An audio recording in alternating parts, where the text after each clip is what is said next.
오늘 주시는 하나님 말씀은 누가복음 12장 1절부터 12절까지의 말씀입니다.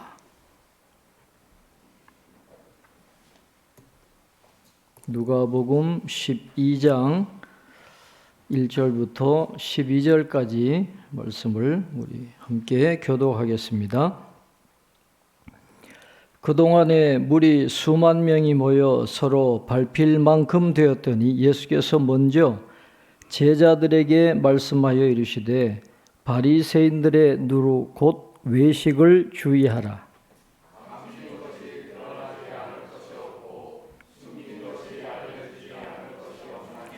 이러므로 너희가 어두운 데서 말한 모든 것이 광명한 데서 들리고 너희가 골방에서 귀에 대고 말한 것이 지붕 위에서 전파되리라.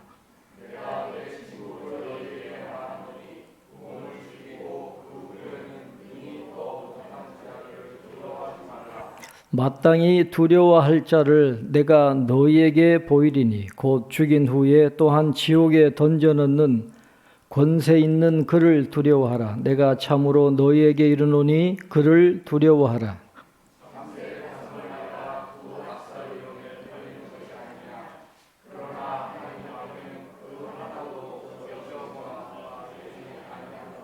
너희에게는 심지어 머리털까지도 다 세신 바 되었나니 두려워하지 말라. 너희는 많은 참새보다 더 귀하니라.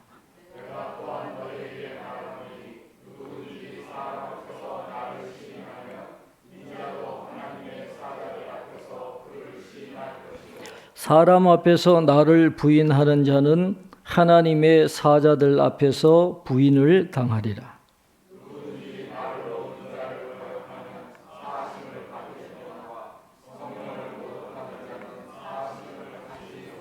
사람이 너희를 회당이나 위정자나 권세 있는 자 앞에 끌고 가거든 어떻게 무엇으로 대답하며 무엇으로 말할까 염려하지 말라.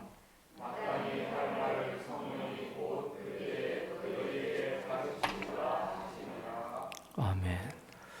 예, 교회 소식 주보를 참고해 주시기 바랍니다. 오늘 예수님의 산상 변모 주일입니다. 이번 수요일이 제의 수요일입니다.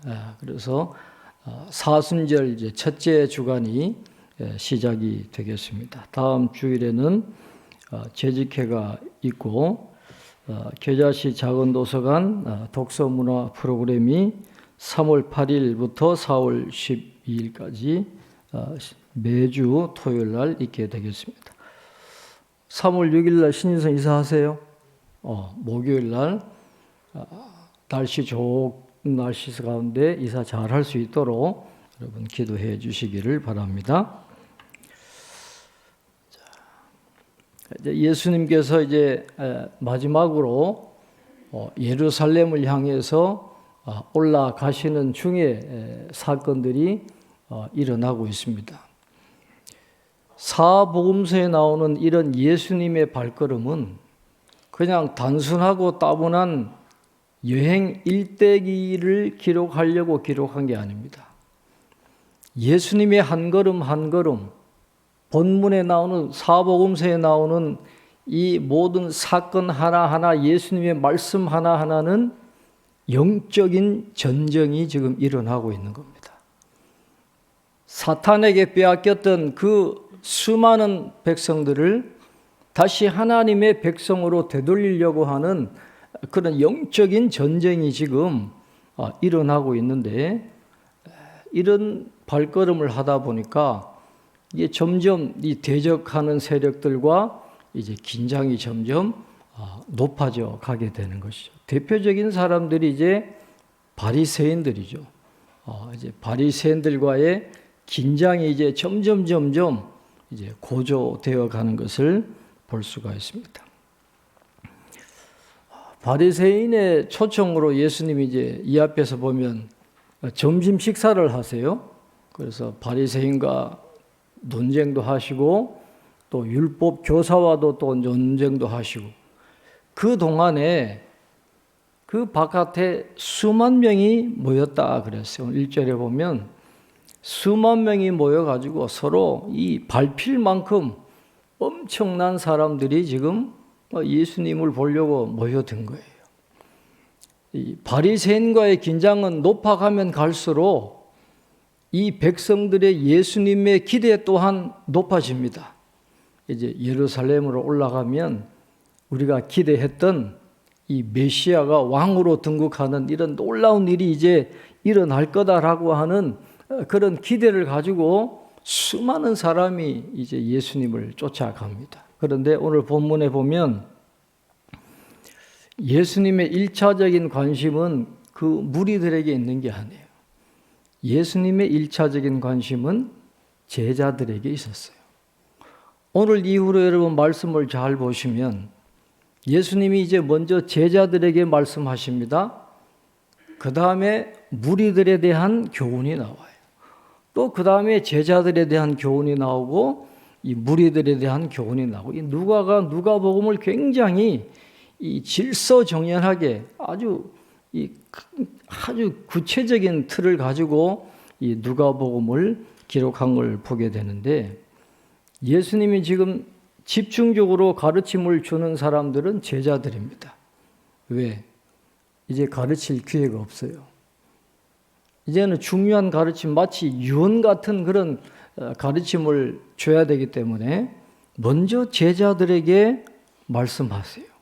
지금까지는 이런 말씀을 하신 적이 없는데 제자들에게 오늘 예수님이 말씀하십니다. 바리새인들의 누루 곧 외식을 주의하라. 바리새인들의 실체를 이제 드러내는 거예요. 바리새인들을 예수님이 뭐라고 이야기하십니까? 누룩 같은 존재다. 누룩은 영향력을 이야기하는데 좋은 영향력을 끼칠 수도 있고 나쁜 영향력을 끼칠 수 있지만은 성경에는 주로 누룩을 이 나쁜 영향력을 끼치는 그런 존재로 이야기합니다. 바리새인들은 좋은 영향력을 주지 않아요. 나쁜 영향력을 끼치기 때문에 그들을 주의해야 되는데 왜 그렇습니까? 외식을 주의하라 그랬어요. 그들의 경건이 위선이니까 외식이기 때문에 외식은 반드시 나쁜 영향을 주게 돼 있거든요. 그걸 조심하라. 그렇게 말씀을 하고 있어요.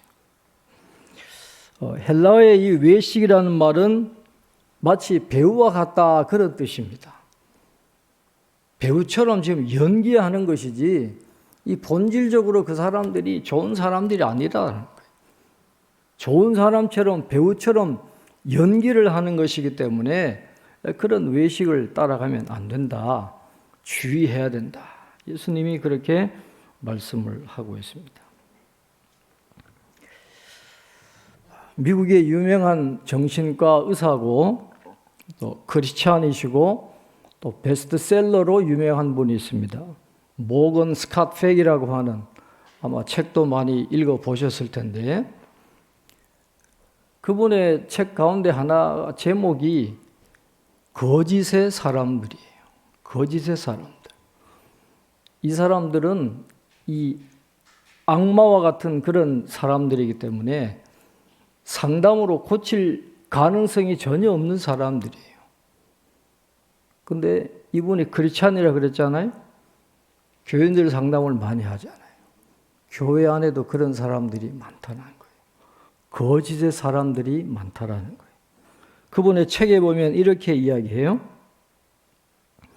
악한 사람들은 선해지려는 생각이 눈꽃만큼도 없으면서 겉으로 선해 보이려는 욕망은 불처럼 강하다 그렇게 이야기해요.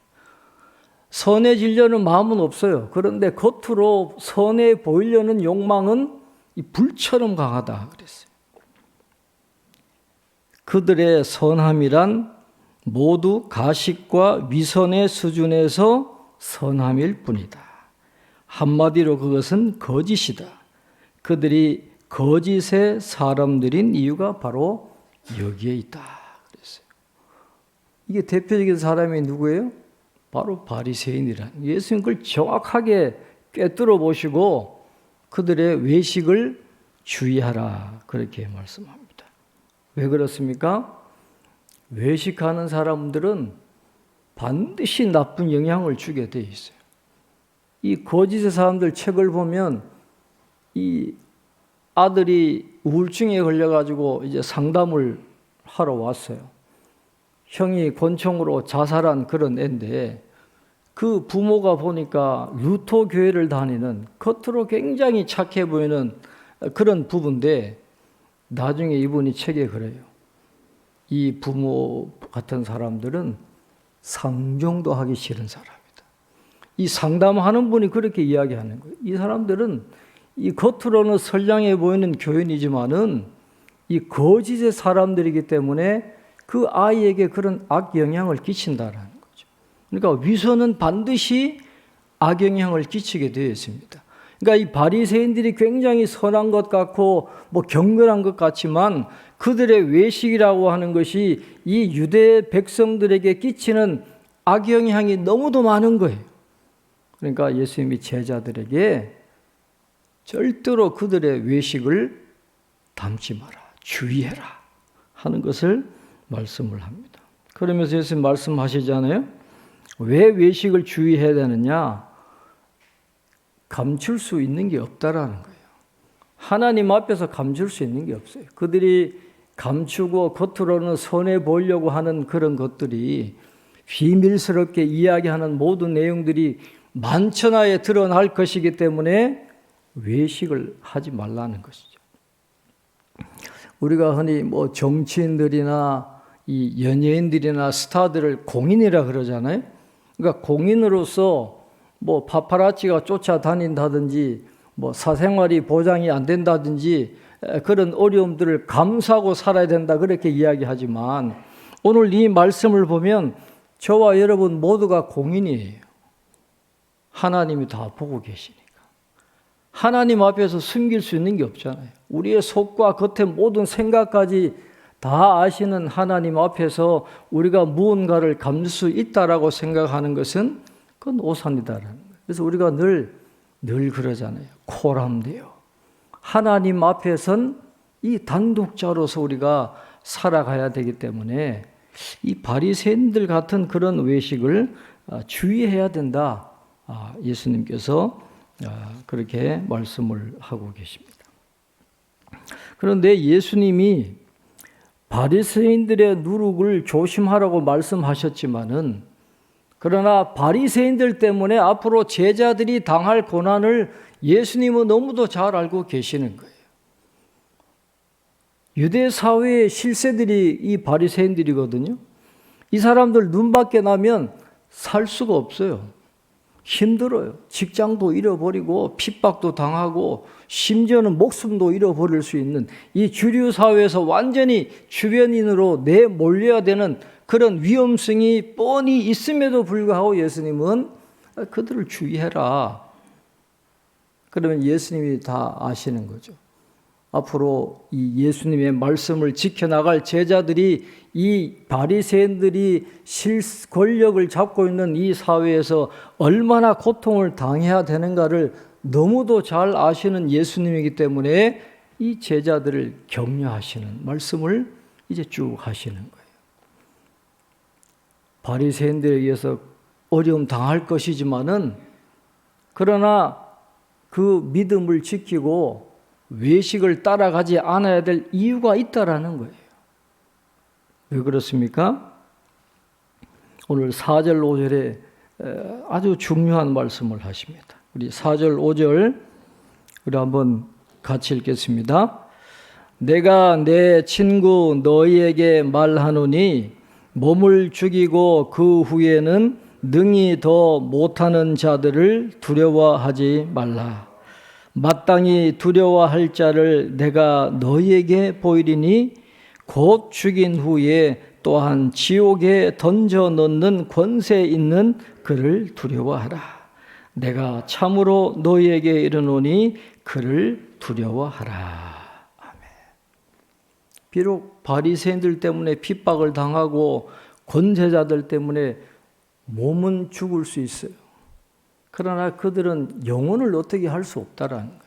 정작 너희들이 두려워할 존재는 영혼을 지옥에 던져 넣을 권세가 있는 하나님을 두려워하는 게 중요한 것이지, 너희들을 죽일 권세를 갖고 있는 바리새인들이나 세상의 권력자들이 두려움의 대상은 아니다라는 것을 예수님이 말씀하십니다.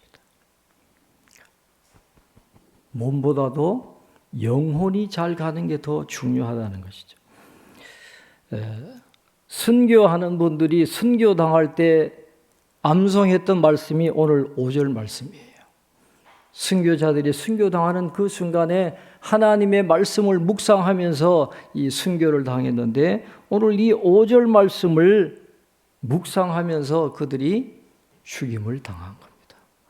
죽음 이후의 세계에 대한 그런 확신이 있어야 이 순교가 의미가 있는 것이고, 그런 믿음이 있어야 순교를 당할 수 있으니까 진정 두려워해야 될 예수님, 하나님을 두려워하라 그랬습니다. 최근에 마다가스카르에서 선교사 두 분이 죽임당한 거 혹시 뉴스에서 보셨을지 모르겠어요. 우리 교단에서 파송한, 이 순서 노회에서 파송한 선교사님 두 분이 마다가스카르에서 이 급진적인 이슬람 세력의 공격을 받고 최근에 죽음을 당했어요. 교회를 짓고 있으니까 돈이 있는 줄 알고 쳐들어와 가지고 돈 뺏어 가려고 이분들을 죽인 거예요. 장인 어른과 사위 목사님 두 분이 거기서 그 나라를 위해서 농업도 심어주고 복음도 전하고 그렇게 했는데 순교를 당하셨더라. 그분들이 그렇게 거기서 순교할 수 있었던 그 비결이 뭐겠어요? 하나님에 대한 믿음이 있으니까 그 나라에 가서 그렇게 복음도 전하고 그들을 위해서 일생을 헌신한 건데, 오늘 예수님의 말씀이 바로 그거예요. 생명을 죽이는 사람들을 두려워하지 말고 지옥에 던져 넣을 권세를 가지신 하나님을 두려워하는 그런 삶을 살아가는 것이 육의 죽음이 문제가 아니라 영혼의 죽음이 우리가 염두에 두어야 할 중요한 문제다라는 것을 예수님은 말씀을 하고 있습니다. 그러면서 또 격려해 주시는 거예요. 가장 미물, 이 피조물 가운데 가장 가치 없는 참새, 그러나 참새 한 마리도 떨어지는 것도 하나님이 다 허락을 하셔야 되고, 그 참새조차도 하나님이 관심을 갖고 계시는데 머리털까지도 다 세고 계신 너희들을 하나님이 돌보시지 않겠느냐, 그렇게 격려를 하십니다. 성경적인 표현으로는 우리의 안고 서는 것 하나님 다 아십니다. 우리의 기쁨이 뭐고 우리의 슬픔이 뭐고 우리의 필요가 뭐고 우리가 기도하는 그 기도 제목이 뭔지를 하나님은 다 아신다라는 거예요. 그래서 염려하지 말아라, 두려워하지 말아라, 담대하라, 그렇게 말씀을 하는 것입니다. 그러니까 제자들이 당할 고난을 뻔히 아시는 예수님이니까 이런 격려의 말씀을 주시면서 앞으로 고난이 다가오더라도 이겨내라고 하는 그런 용기를 예수님이 계속해서 주고 계시는 것입니다. 그런데 그렇게 고난이 온다고 해서 다 순교하는 건 아니잖아요.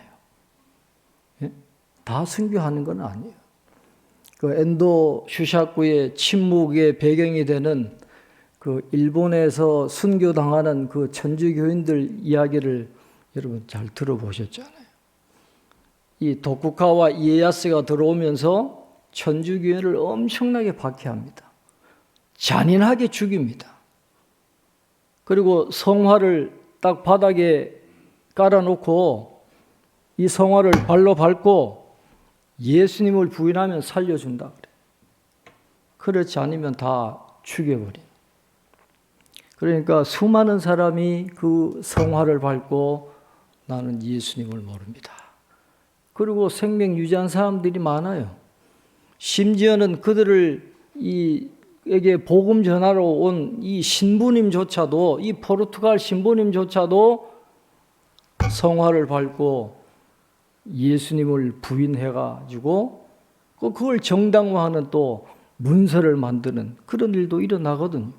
다 순교할 수 있는 게 아닙니다. 배교하는 사람 나타날 수밖에 없어요. 예수님이 이 말씀을 한다고 해서 그 제자들이 12제자뿐만 아니라 그 제자 그룹이 다 순교하느냐? 그렇지 않다라는 거예요.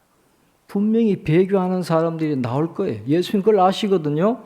그러니까 예수님이 그들을 염두에 두시고 오늘 중요한 말씀을 하십니다. 자, 8절 9절 우리 한번 같이 읽겠습니다. 8절 9절입니다. 내가 또한 너희에게 말하노니 누구든지 사람 앞에서 나를 시인하면 인자도 하나님의 사자들 앞에서 그를 시인할 것이요 사람 앞에서 나를 부인하는 자는 하나님의 사자들 앞에서 부인을 당하리라. 기억하라는 거예요. 이 땅에서 예수님 모릅니다. 예수님 부인하고 살아나면 그걸로 끝이냐? 그렇지 않다는 거예요. 더 중요한 영원한 세계에서 하나님의 인정을 받고 하나님의 자녀로 축복을 받고 영원한 생명을 누려야 되는데 그 이 세상의 어려움 때문에 예수님을 부인하면 나도 너희들 하나님과 사자들 앞에서 시인하지 않을 거야. 그러니까 어려움이 와도 예수님을 떠나지 말라는 거예요. 배교하지 말라는 것입니다.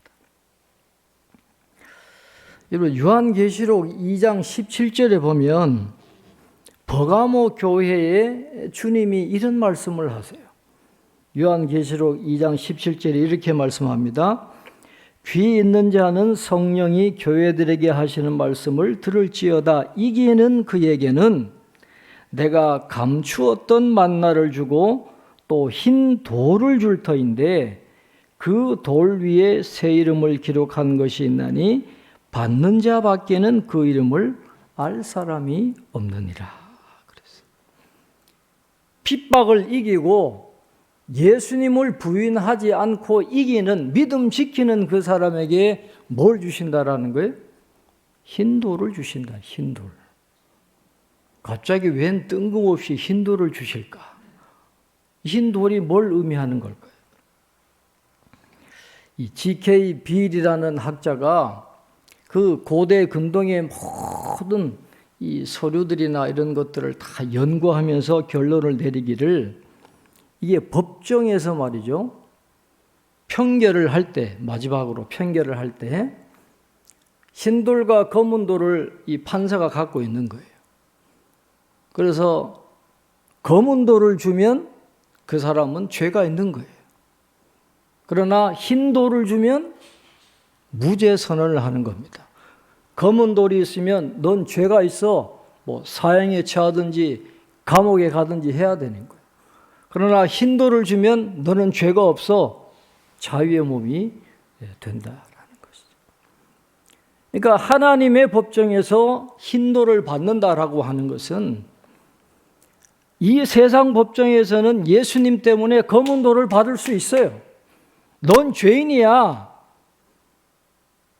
그래서 사형에 처해지게 되고 순교에 처해지게 되고 검은 돌을 받아서 유죄가 되겠지만은 그러나 검은 돌을 받으면서 믿음 지키는 사람 이기는 그에게는 하나님의 법정에 가면 흰 돌을 주신다라는 거예요. 무죄가 된다라는 거예요.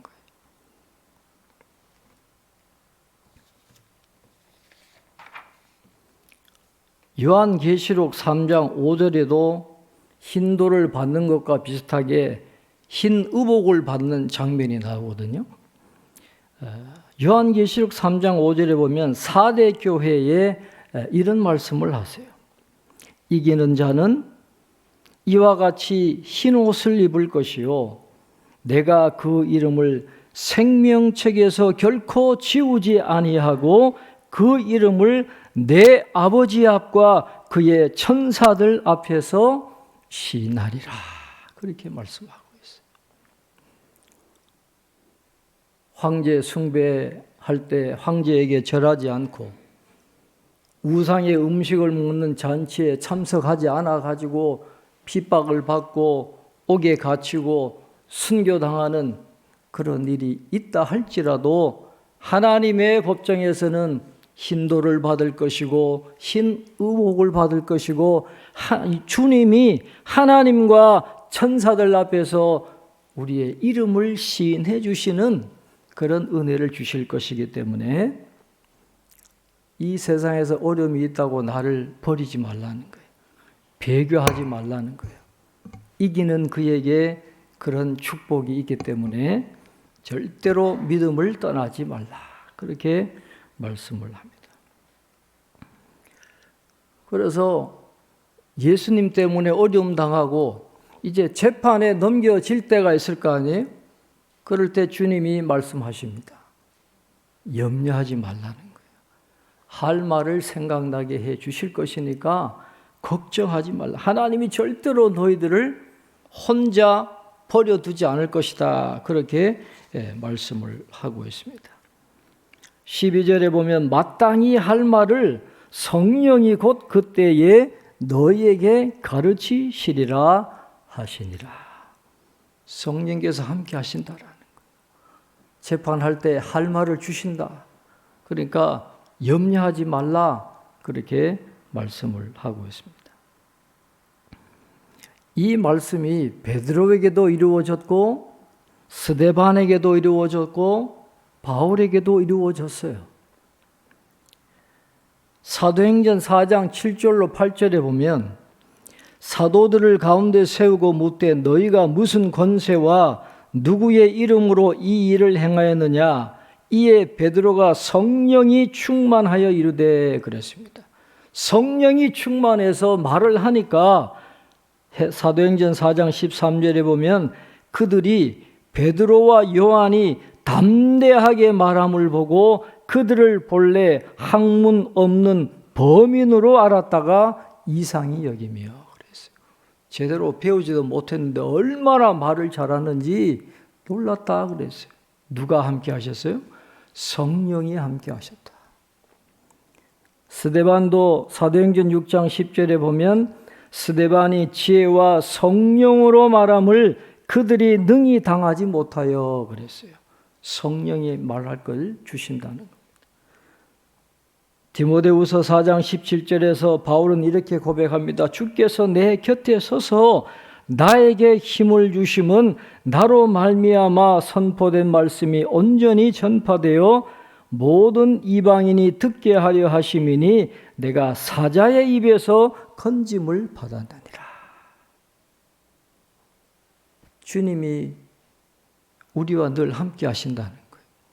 어려움과 고난이 와도 그걸 잘 헤쳐나가도록 도와주시고 우리가 믿음 지키면 하나님의 나라에서 하나님과 천사들 앞에서 우리의 이름을 시인해 주시는 그런 은혜를 베풀어 주실 것이니까 그 하나님을 믿는 믿음을 가지고 담대하게 살아갈 것을 이제 제자들에게 말씀을 하고 있습니다.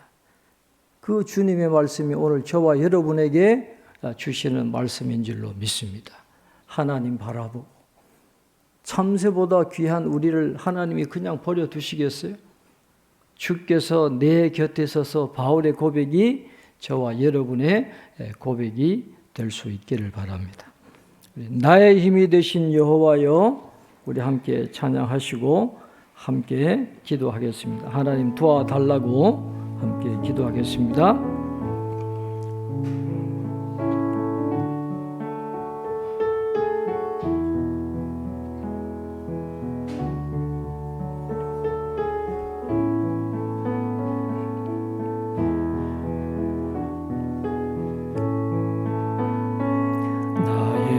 힘이 되신 여호와여,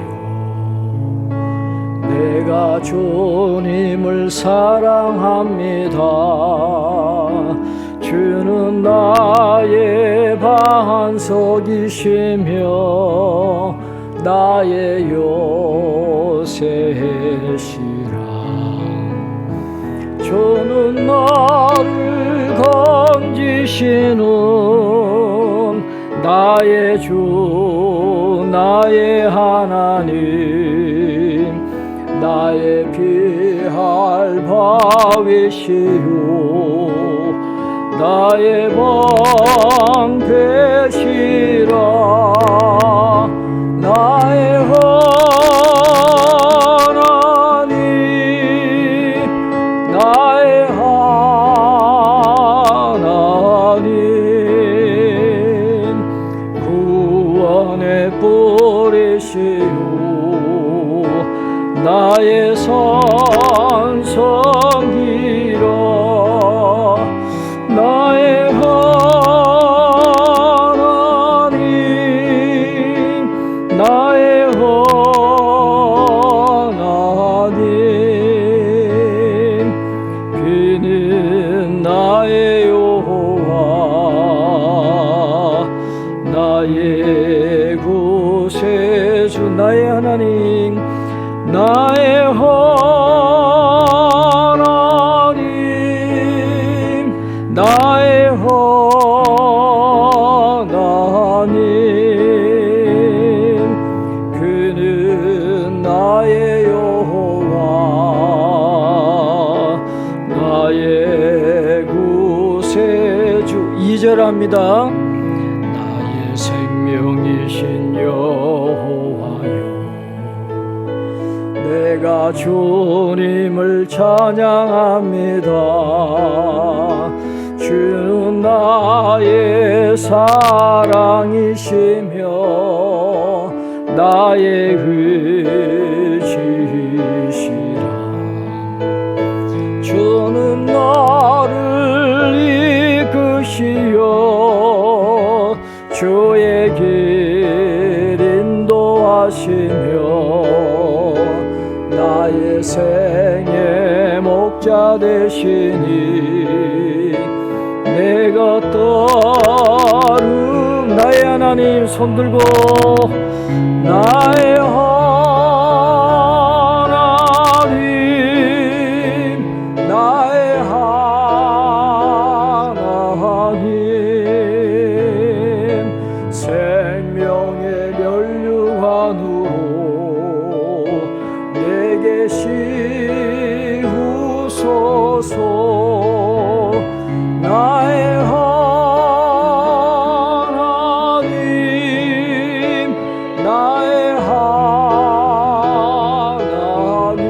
하나님 그는 나의 여호와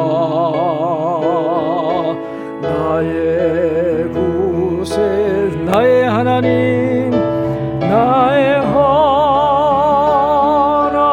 하나님 나의 하나님 그는 나의 여호와